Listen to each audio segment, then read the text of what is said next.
Hi, Colin Davis, ShadowTechAlchemy.com. So today I'm going to talk about how Melissa Mari and I used our relationship to evolve ourselves, to heal ourselves, to individuate, to mature ourselves, however you want to put it. We used our relationship as an alchemical vessel. We used the field of our relationship, and especially the conflicts that arose in our relationship, as the transformative fire, as the purifying fire to do shadow work, to understand ourselves and to burn up our impurities, so to speak. And so I guess I'm just going to kind of talk to you about it in whatever way comes out. I do have some notes here, but I would say the first thing I want to say is that to make this work, and I do feel that we were extremely successful in what we did to a great degree. There were things that we found out, especially when Melissa got sick. We found out there were certain things that we were not able to accomplish. But then there were a whole lot of things that we were able to accomplish. We really did mature ourselves greatly in the 12 years that we were together. So that is something I'm going to talk about later. What can be done and what can't be done, at least in my experience. This is all just my experience, of course.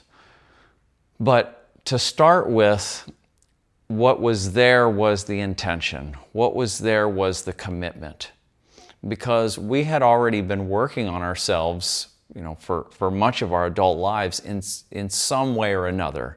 Not as seriously as we did when we were together, but we were, I was reading Jungian psychology, and Melissa had been reading Yogananda and Sri Aurobindo and things like this since her teenage years. And so we were interested in psychospiritual studies, but it wasn't until we got together in about late 2012 that we realized that together we had the potential to do so much more, because we were both ready. I mean, Melissa was a little older than me. She was 50 when we came together, and I was 43 about. But we had enough traumatic, cyclical experiences in life, and we had enough time introspecting to where now we could take it to the next level. And we recognized early that this was our best opportunity, that the things that were getting in our way, the ways we were being self-destructive, the ways that we were being unconscious, that those negative aspects, our shadow aspects, would just get worse, and they would thwart our highest potential if we didn't start to get to the bottom of them, or if we didn't really double down on this at our age. And so so that was the first thing. The first thing was just, yes, we're ready. We're ready to commit to this. And it did take a little bit of time for us to figure out that we were capable of doing this together. And but pretty early on, within a couple months, we recognized, okay, this is our chance. We really better take this opportunity. This is a blessing that we have found each other, and that we have the capacity, or we have the intention at least, to do this kind of work on each other, on ourselves together, I should say. So that was the first thing. First thing was just being ready. And there was, I talked about this in another video, and I'll always probably talk about this, but there was a metaphysical aspect. There was a higher aspect that you could say from the Jungian point of view, is coming from our big S self, from our higher self, that was really directing the relationship and the work beyond our capacity to really understand. And so that was there too. And I mean, that's really the primary thing. But so then what we did basically is we just started to investigate each other's backgrounds. And so we just interviewed each other, we just talked to each other, and we just basically, did talk therapy on each other. And we found out, how the other grew up and what their difficulties were, and what was still left over from childhood difficulties, from childhood trauma. And we learned each other's, quote unquote, backstories. I mean, we later started to figure out the whole thing of living in the movie and how that your whole life is really a projected movie or story or narrative. But so we started to figure out, what is in this person's backstory, and how do they see themselves? How does the other subjectively see themselves? And then over time, we kind of figured out how to use Jungian archetypes to understand what archetypes were present, and we just really were just really investigating each other, and then allowing the other person to analyze the other and to make suggestions and to try to put puzzle pieces together. And we just basically entered analysis together with the tools that we had. I mean, we weren't professional analysts.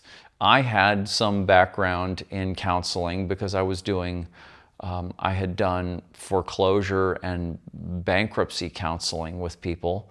That would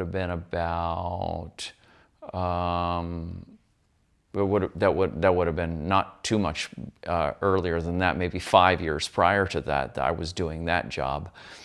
And that was some experience that I had there, but we just kind of went into it with the tools that we had. And then we basically used whatever models that we had to use. And Melissa had some of her models that she had been using, some of her spiritual understandings that had come from her personal life, and I had mine, and plus some basic Jungian framework, just very basic. And we just used those, and that's what we used. And then the very fact that we were committed to doing this basically inspired all kinds of epiphanies and so-called downloads to come in. And we developed, all kinds of new understandings. We also had to do plenty of research to figure out, what was out there. I had to get back into reading Jungians, and she found Eckhart Tolle and his understanding of the pain body, and I found Robert Moore and his shadow archetypes model, and we found John Ruskin, and we found Paul Levy, and we found all kinds of people who had models that we could use to overlay onto what we were discovering about each other.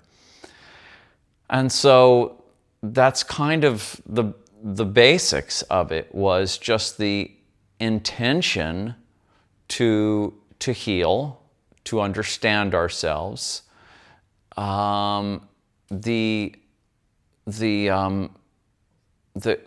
care and concern for the other person, to want to help the other person do that, and to be the other person's lab partner, you could say. And then the curiosity to investigate the whole domain of psychology and psychospirituality, and to go looking for models that we could use to understand ourselves. And just that was really just what the basis of the whole thing is basically just the curiosity and the willingness to do this inner evolution work. That's all that really has to be there. If that's there, then everything will come to you. You don't have to use the Jungian system. You don't have to use this system or that system or anything. You can use Eastern modalities. You can use whatever. You can make up your own terminology. But it is helpful, I find, to use some kind of a basic operating system that works for your personality type. The Jungian system works for my personality type. And it works for people works for artists and intuitive types, spiritual types. So anyway, so that was kind of just the basic thing there. Then a second layer of that also has to be there is the courage to go into the dark material, to go into the shadow. You have to have, on top of that curiosity, you have to have a certain amount of courage and willpower to go into the dark stuff, because that's where the real gold is, and that's where you're really going to get to what you need to get to. It's not, that's really it. That's really it. The whole, that's where it all starts. And then later, there's all kinds of other material that comes out, but that basic shadow work, that basic shadow material, the old leftover wounds, the old leftover grief and guilt and anger or rage, and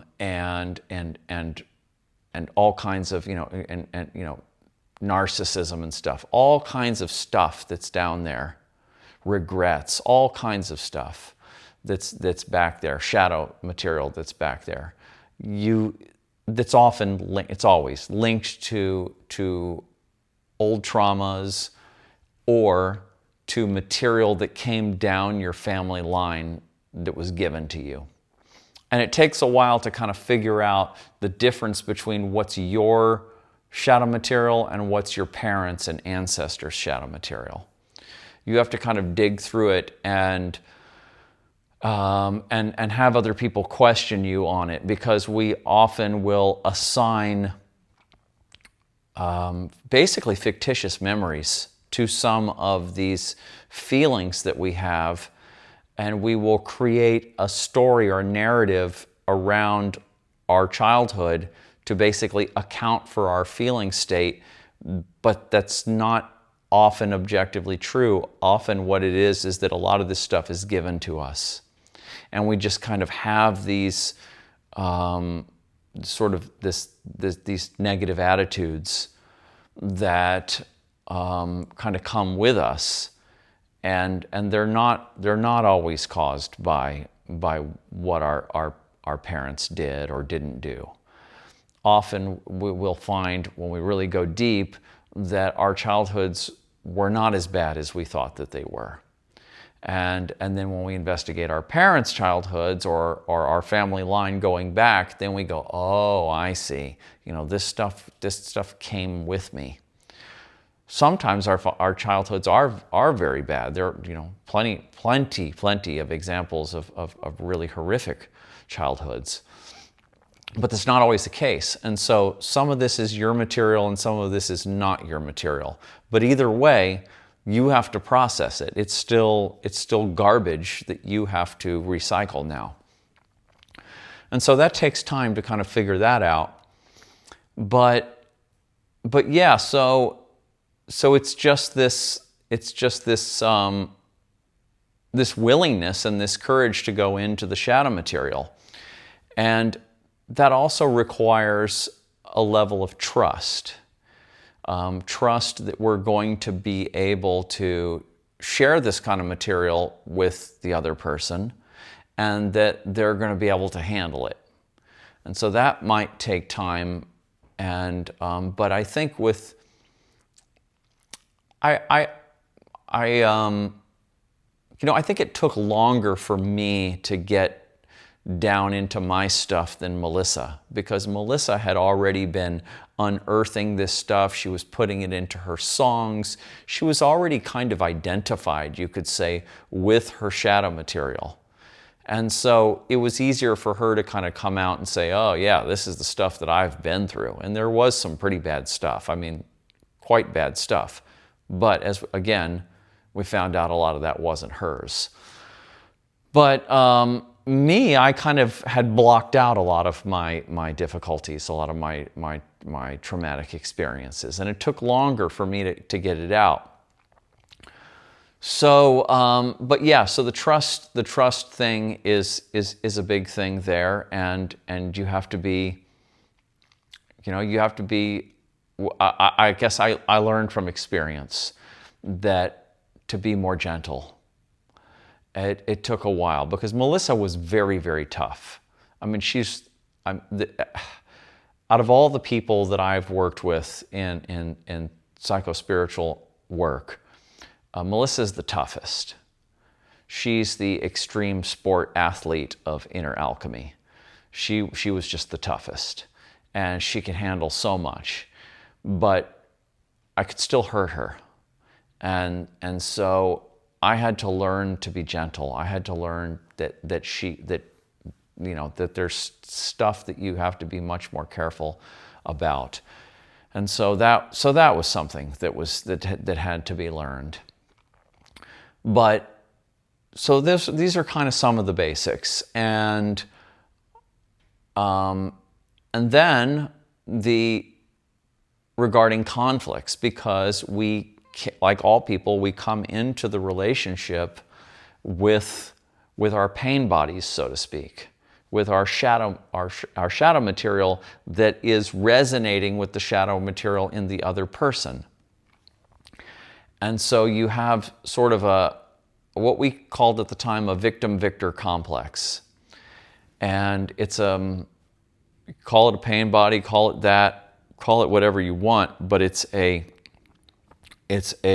cyclical relational shadow complex that is unique to every relationship. And each person's psyche is triggering the other person's psyche. And one person may take on the aggressive role, and the other one will take on one will be the aggressor and the other will be the victim, and then they can flip on each other. And usually in a relationship, one party will be more aggressive or passive aggressive, but definitely there will be an active mode of attack going on, and then the other one will be receiving the attack and feel victimized. But then often after that part of the cycle happens, then the victim will flip and become the aggressor and then hit the other person, and then they'll flip into their victim mode. And so it goes like that. And when one party is usually the aggressor, it's easy to look at it and say, you're the more responsible party. But when you start to get deeper into this, and you start to get much more sensitive to how this psychic energetic material is operating, then you realize that it's a pushing and a pulling. So the person who's on the receiving end of the aggression is actually pulling. They're actually pulling it out of the aggressor.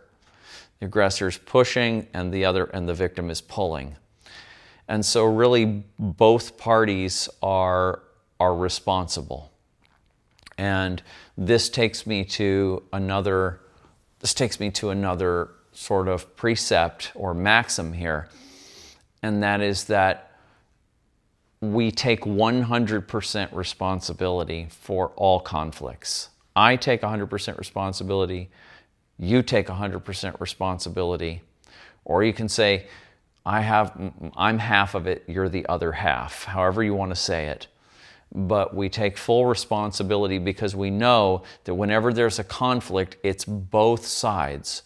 One party might be, their aggression might be more overt, and you might be able to see it more overtly, it just might be more, out there, but the other side is pulling on the underside. And so when we get into a conflict, it's so important to, if you're on the receiving end, especially if you're on the receiving end. If you're on the aggressor side, of course you have to realize, okay, here I go, I did it again, I attacked her, here's what happened, I attacked her, blah, blah, blah. But then on her side, she has to recognize, okay, there was a part of me that was getting active before the fight started that was pulling this towards me, that was triggering that complex in him.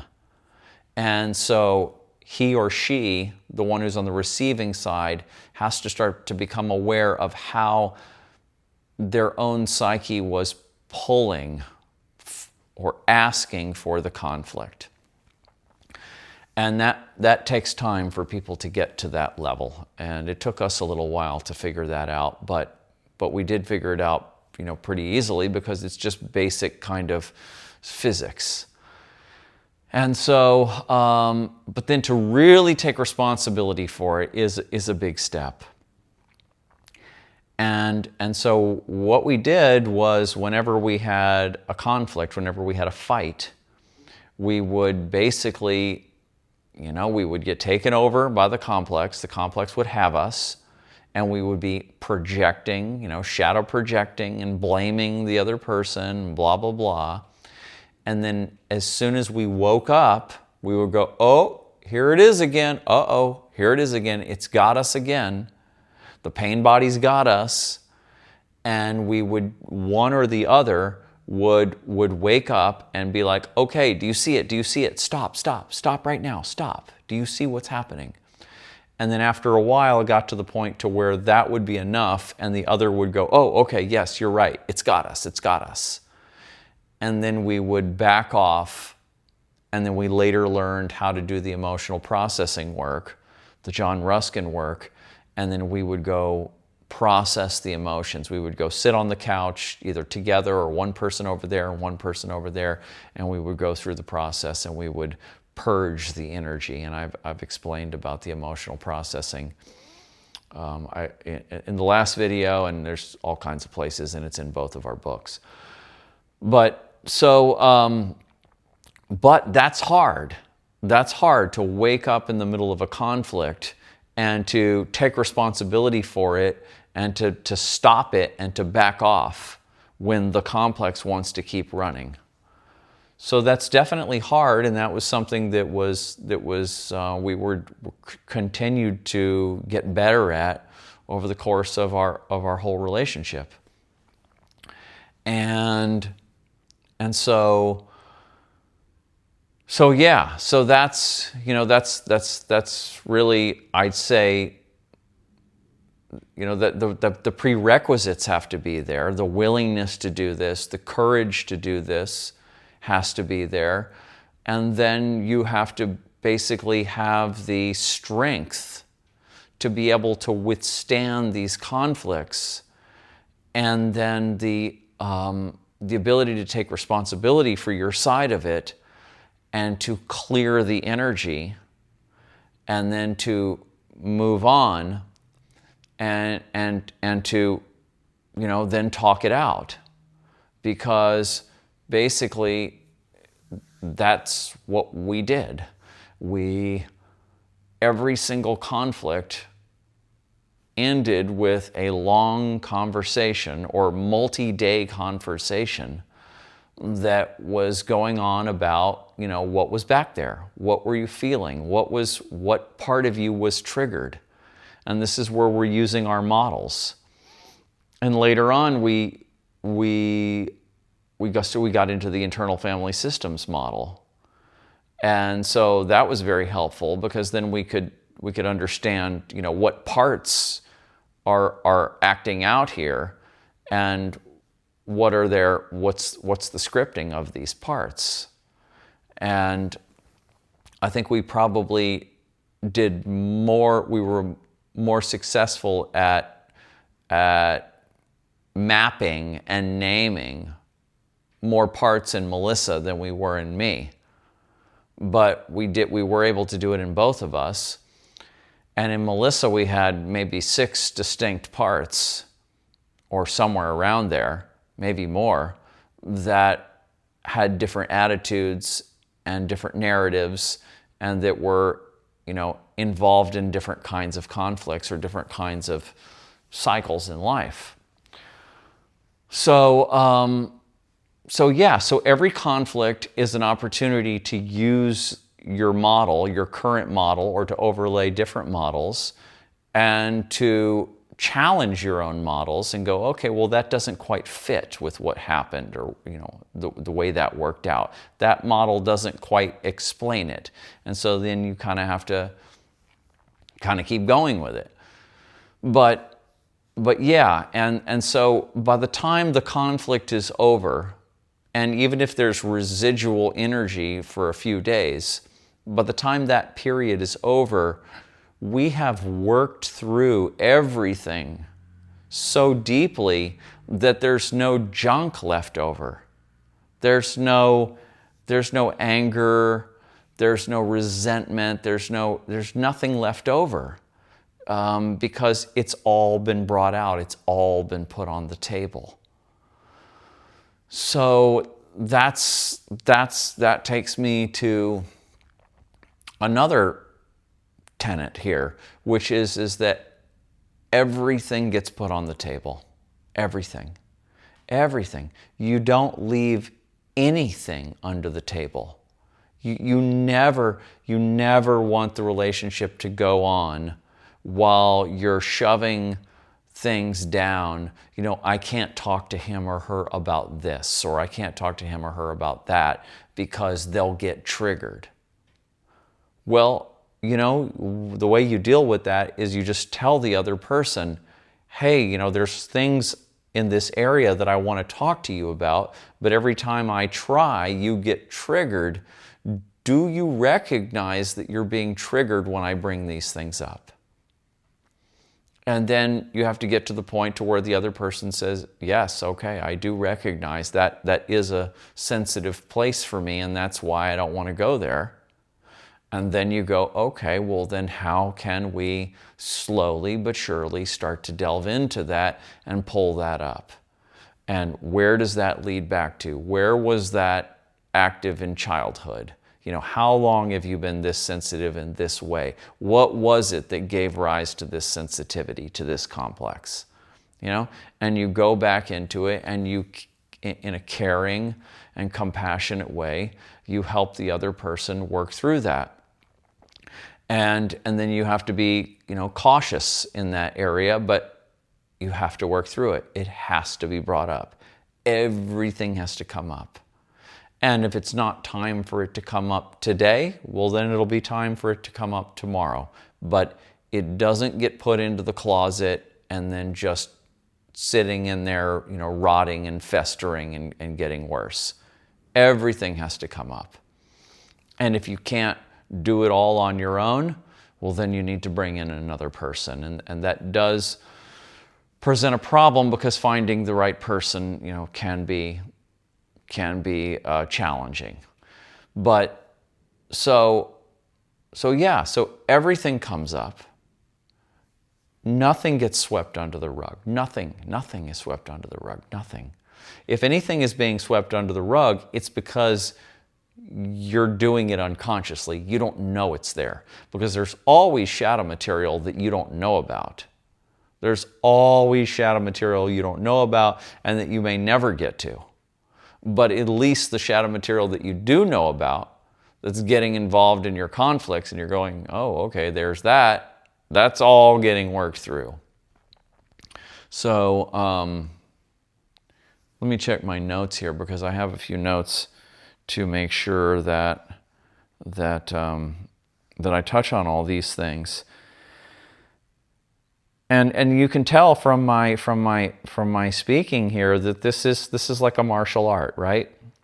This is martial arts, and this is like you're going for your black belt in psychospiritual alchemy, and in maturing yourself, individuating. You're going for the gold, literally. Projections, right? Projections are a big part of there's parts of your conflict, your conflict cycle, your pain body cycle, your pain body profile that are way deeper than what you can even see. But a great deal of it you can see. Wherever you're blaming the other person, you're involved in projection. You're putting some of your own shadow garbage onto them.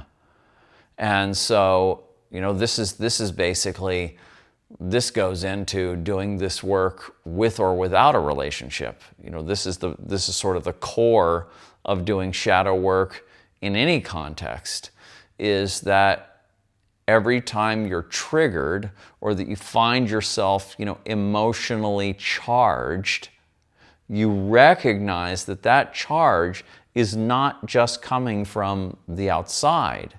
It's not, or it's not just, we all recognize the charge is inside of us, but it's not just something that's coming at you from out there.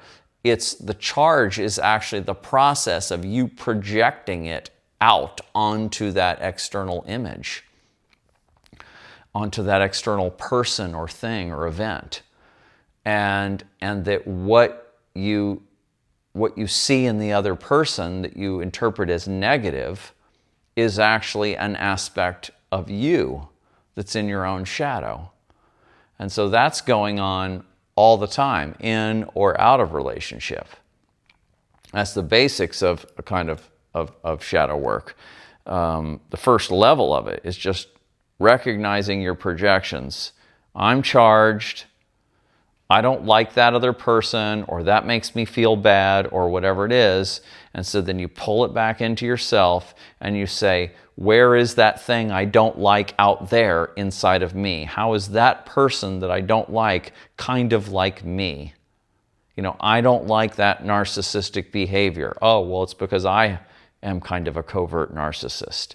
I don't like that person's aggression. Oh, well, it turns out I'm kind of aggressive or passive aggressive. Okay, so you pull it into yourself and you recognize that what is charging you about the other person is actually something about you that's in your own shadow, in your own unconscious. So that's always going on. And you're doing that in your relationship, you're doing that outside of your relationship, you're always doing that. Oh, here's one. Alchemy is a scientific art of transformation. And so you have scientific and you have artistic. And it really is this kind of work is really both. You use, like a lot of what I've talked about so far is kind of using the scientific mindset, the logical mindset, using models and applying them to what you're finding and challenging your models. That's science. And then the art side is the right brain side, where you're using the capacities that artists use. And so Melissa and I were both already lifelong artists, professional musicians, and we were already quite aware of how of how the creative process works, and how you put yourself into create a creative environment, or you set yourself to a project and you really focus on it and you persevere through all the pushback, and then material comes spontaneously out of the unconscious. And so you feel it coming up from within you, or it shows up in dreams, or it just shows up, just spontaneously, just in place, it just shows up, or it feels like it's coming down to you, or it comes through conversations.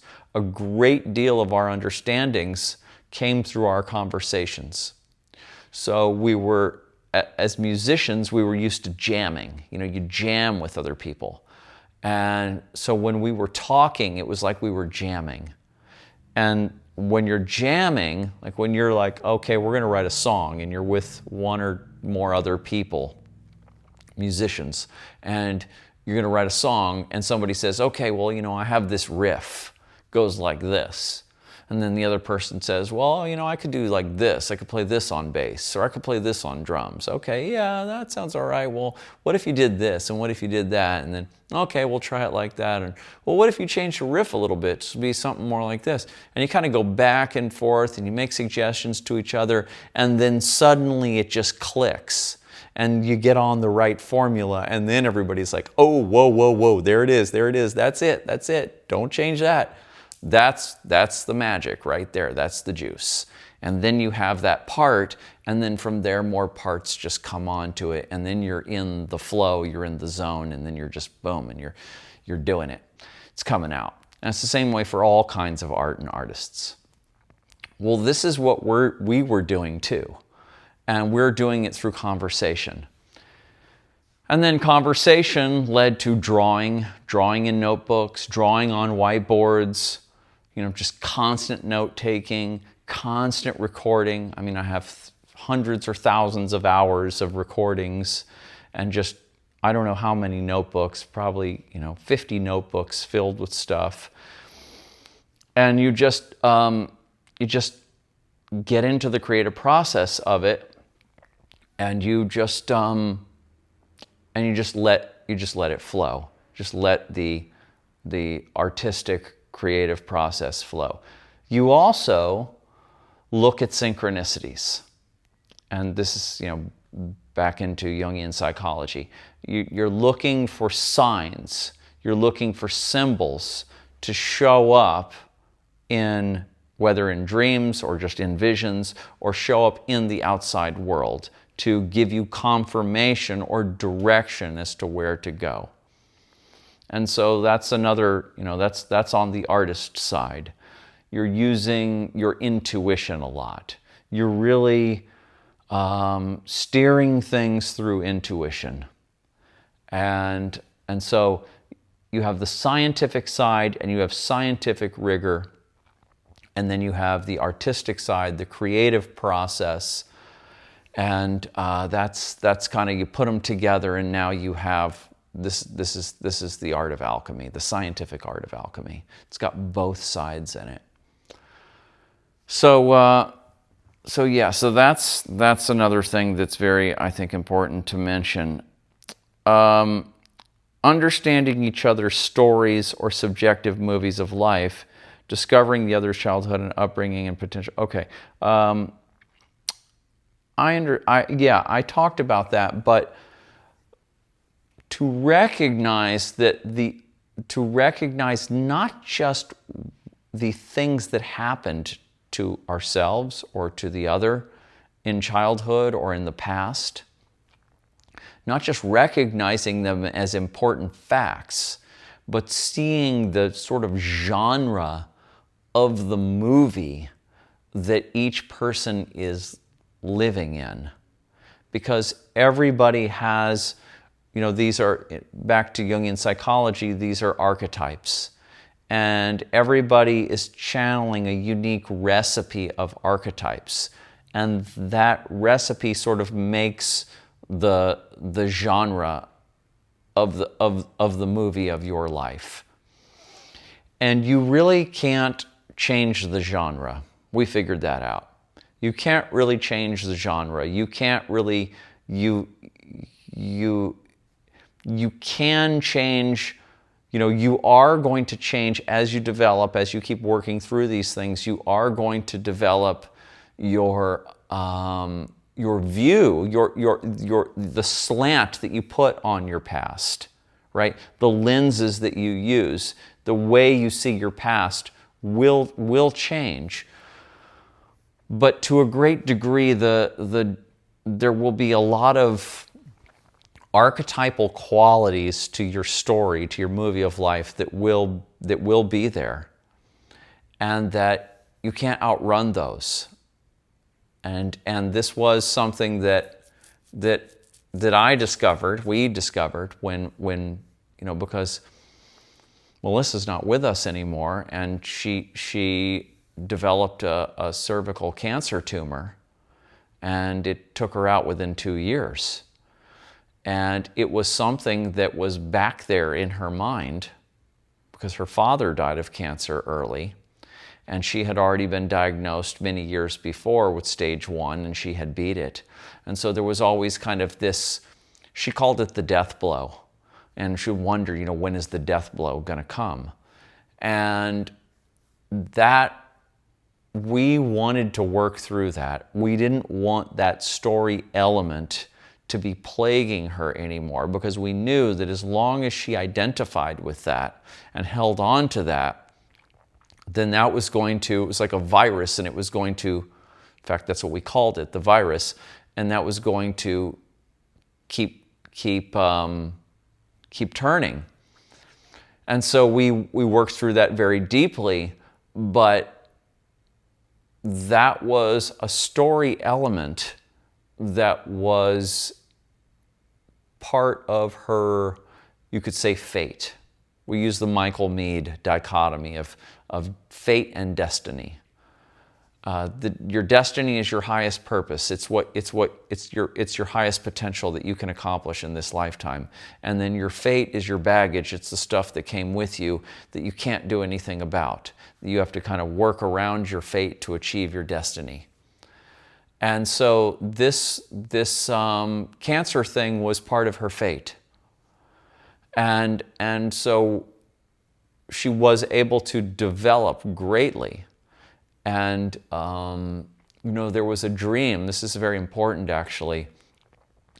There was a dream that Melissa had, and I've talked about this, and I'll probably always talk about this, where this is towards the last several months of her life, where she had a dream that death came to her, the archetypal, tarot card figure of death came to her.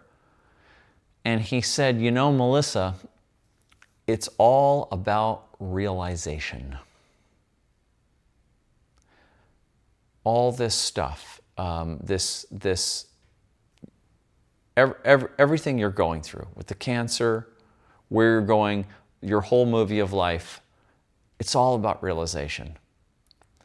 And we understood that term realization to be linked with Yogananda's school of self-realization, because she was a follower of Yogananda off and on, of that lineage.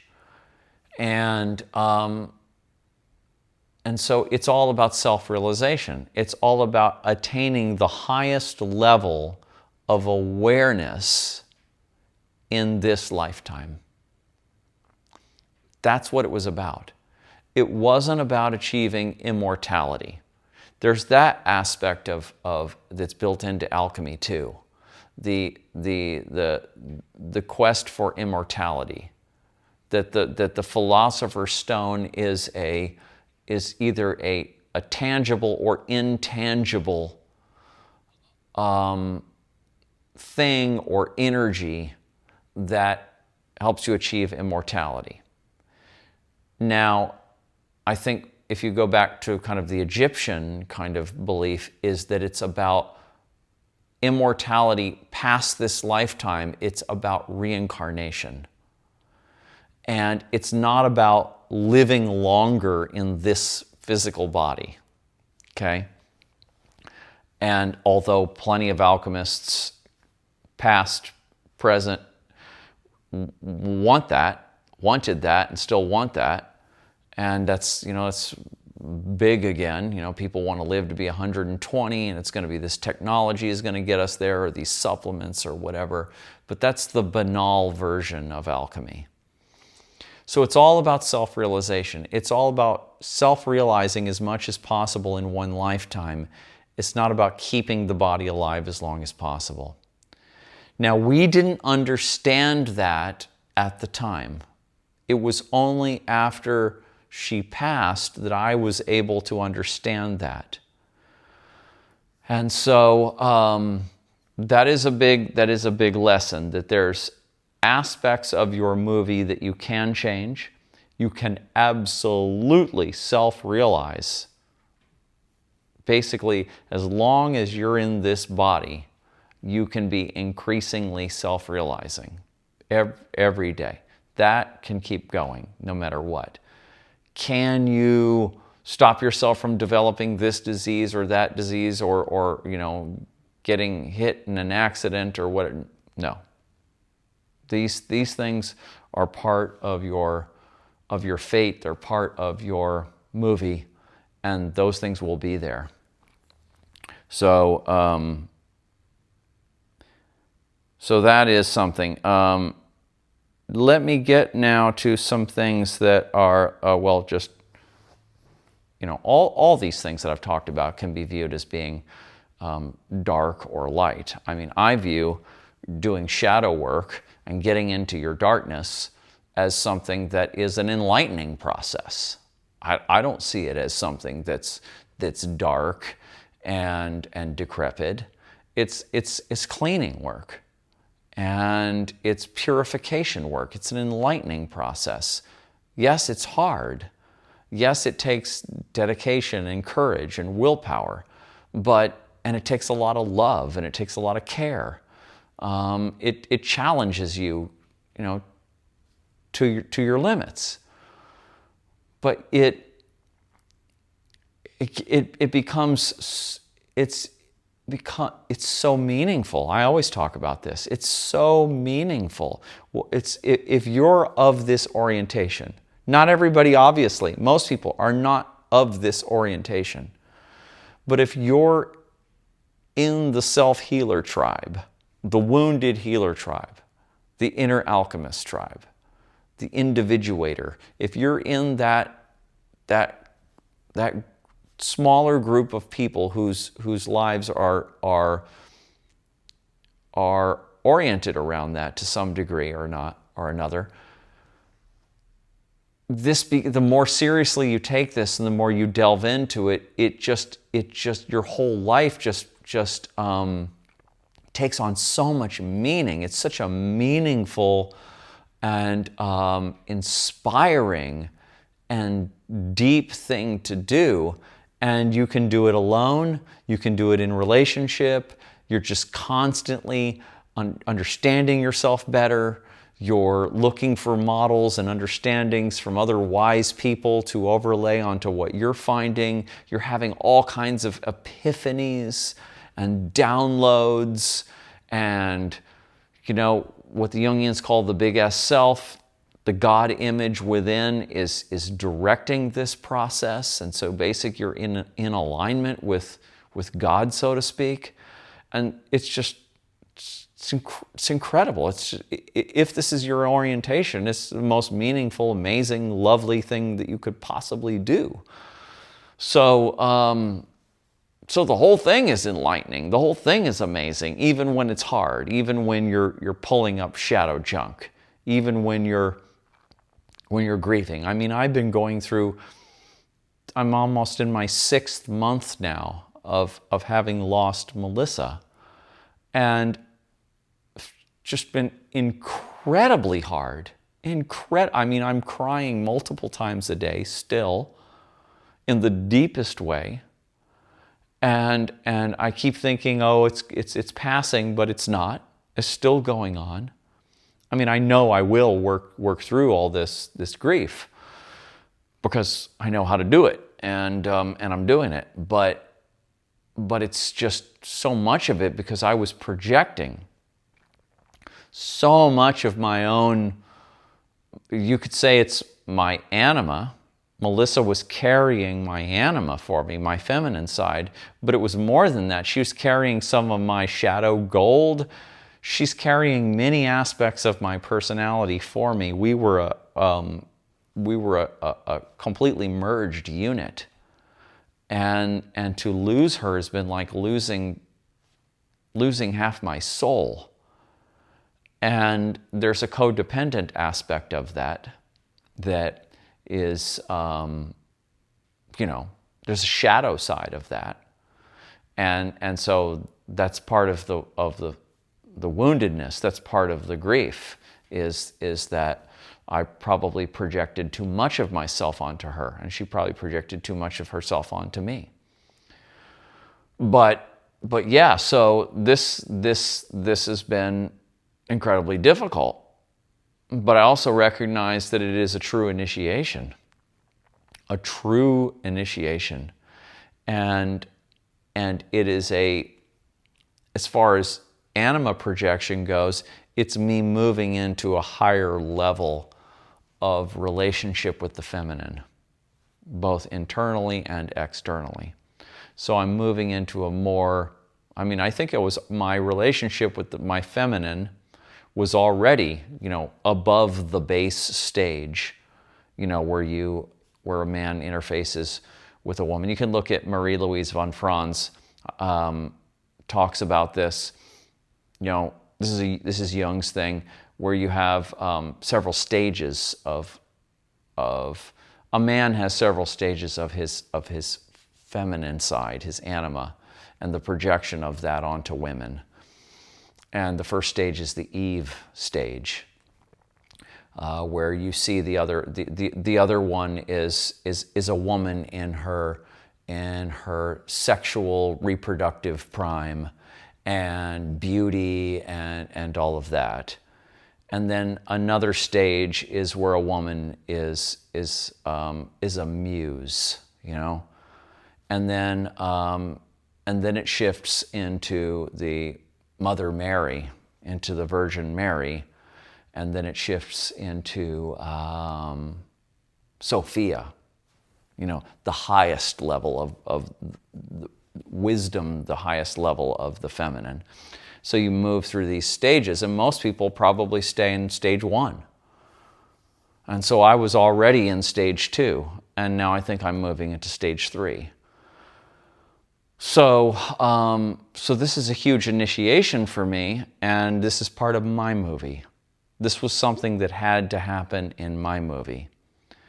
And that's very difficult to basically recognize, because Melissa was this tangible human being that I loved so deeply, and that my whole life was intertwined, and then she disappears. And then it's not easy to say, yeah, well, that's just your movie. That's just your subjective simulation of life, and this is just part of your movie, and this had to happen. That doesn't help. It does help to recognize that, but that cannot override the deep feelings of loss, because we're mammals. And so that's been, here's what I wanted to say. So noticing the shadow gold in the other and consciously mirroring the other and asking for mirroring if you're not getting it. So this is another, I'll think of many more things that are kind of part of the process and part of of what we were doing together. But I think I'm still going through the process of basically kind of cataloging and just describing what it was that we were doing. Some of this is in our books, but some of this is not. And so I just kind of have to talk through it and recall, everything that went into our alchemical process. And yes, so as you discover the other person's weaknesses, the other person's wounds, the other person's shadow material, and where they're hurt and where they're where they're hurt, and not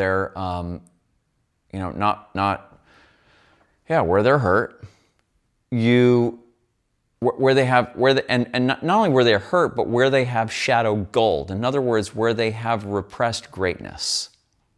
Where they have repressed greatness, true genius that's tied up in shame, tied up in guilt, tied up in fear. And so you notice that in the other person, and then when that person is touching their gold, when their genius is starting to come out and they're testing their genius, you encourage them. You mirror them, it's called. You give them encouragement. You give them constant feedback. And not only that, but you're constantly keeping an eye out for where the other person's shadow gold is going to stick up. And whenever it sticks up, whenever they do something that's brilliant or that's unique or that's lovely, that's unique to them, you show them that you can see that, and you say, yes, I see that. You're so good at that, or you're so lovely in that way. You're so talented in that way. And you mirror them back, and you do it in a genuine way. Of course it's genuine because you already know so much about them, because you've been working with them so deeply. So you know so much about them. And so when this material comes up, you mirror it back to them. You say, yes, I can see that, and I love that part of you, and that part of you is brilliant, and I encourage that part of you. And sometimes their shadow gold is tied up in grandiosity. And so sometimes it's easy to get turned off by somebody's shadow gold, their unique genius, because they're displaying it in a grandiose narcissistic fashion. And you have to recognize that that's a compensatory mechanism, and don't take it so seriously, and pull the gold out of the narcissism and mirror them for their genius, even when they're bragging, even when they're being narcissistic. That's a compensation, and recognize that there's a part of themselves that's brilliant, that needs to be integrated into their personality without the grandiosity, without the hubris.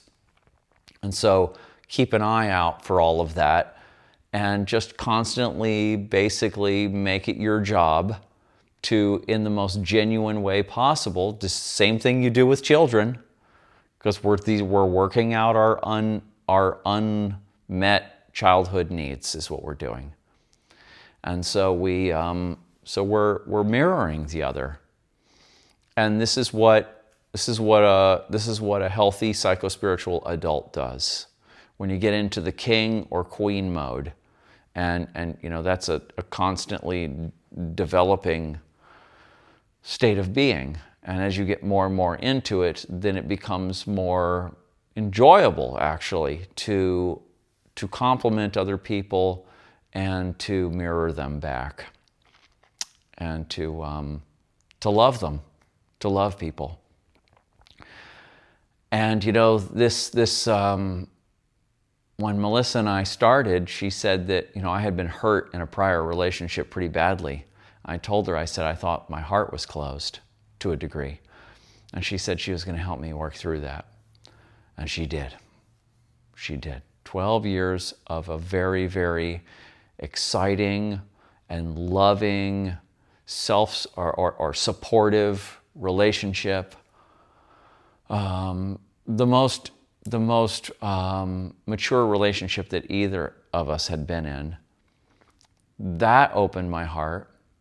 And then her passing away, which is something that I did not want to happen at all. But the fact that it has basically, been so hurtful to my heart, it's opened my heart. And our advisor and mentor, C. Michael Smith, he told me this, and it's very true. I realize that your heart opens more and matures more as you get wounded, and then you heal those wounds. So you get cracked open, and then you heal, and then you get cracked open again, and you heal, and that's how you mature that aspect of your psychology, of your spirituality. And so you have to tolerate, and this is just the same thing for all of this work. And I'll maybe, I don't know what else am I going to say here today, but one thing I know that was a big epiphany for both of us is we had this one fight, and I don't remember what it was about, but this must have been a few years in, and it just came to me, and I kind of yelled it out. I said, Melissa, you can't avoid conflict.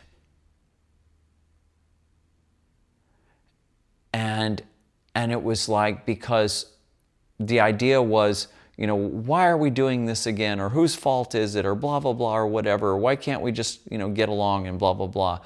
And the answer is you can't avoid conflict. Conflict shows up because of unconscious processes, because of shadow dynamics that are well below your ability to control. And it's the same thing in the whole world, in the human world, in the natural world. Conflict is going to be there. Conflict, the conflict cycle is constantly going to be turning. The O1 experience, the duality experience is going to be going on. It's going to be turning. It's going to be turning through you. What you can do with it is that you can use conflict to mature. You can use conflict to understand yourself better and to understand the other person better.